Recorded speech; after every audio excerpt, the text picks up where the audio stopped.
ngayon. Sabi nga ng tropa ni Ron, madana pa ka muna bago ka matutong lumakad. Paano kung pilit-pilay na ako nun?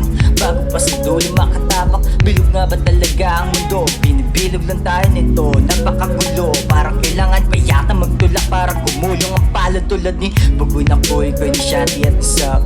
Katunayan, kala ko pag nakatapos ng walang bagsak, buhay aangat kahit kumain ka pa rin ng gulay wasak. Parang sa tunay na buhay dito kukulay, kundi ko sinuko yung sungay. Patunay na pwede rin ialay ang laban, lalo kung sarili lang kalaban na hiwagaan. Nung pinasok sa kampaong yung kahapon, Panginoon, wag mo na akong bibitawan. Ang misyon, magmula pa lang noon, magsilbing inspirasyon, hinanapan ng motibasyon upang di matakot kahit mali man ang desisyon. Natalo din naman sila bagot ang haling mga kampiyon.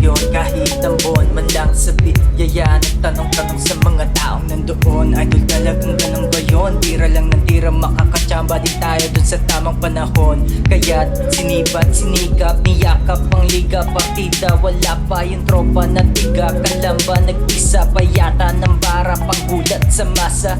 Bago tapusin, pasalamat kay Ama, yan ang paalala lagi sa akin ni Ina. Sila nag-imbita ng tahanan at ng saya, mga dahilan ba't mas pinili huminga.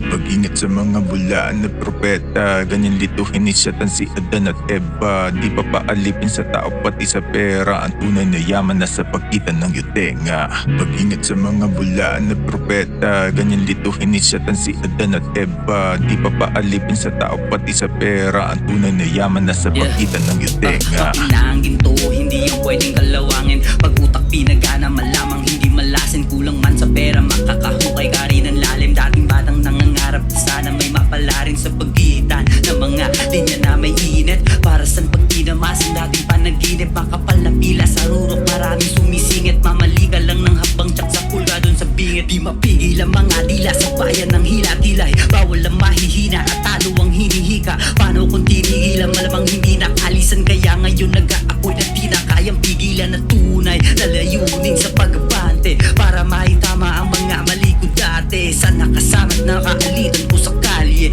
ingat sabay, pasensya ang masasabi.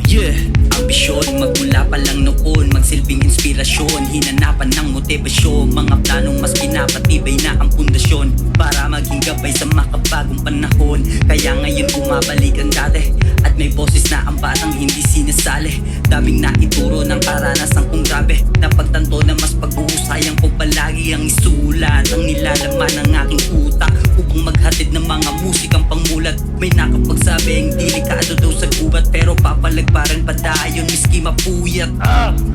Sige ba puno, makalataw ra lagi tapis sa mubo. Bisan hilakang pata ng bisan di kano, musaka lang gihapon na bisaya ang dako.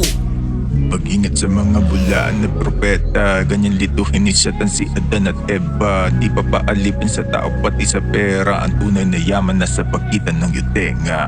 Mag-ingat sa mga bulaan na propeta, ganyan lituhin ni Satan si Adan at Eva. Di pa paalipin sa tao pati sa pera, ang tunay na yaman nasa pagitan ng yutenga.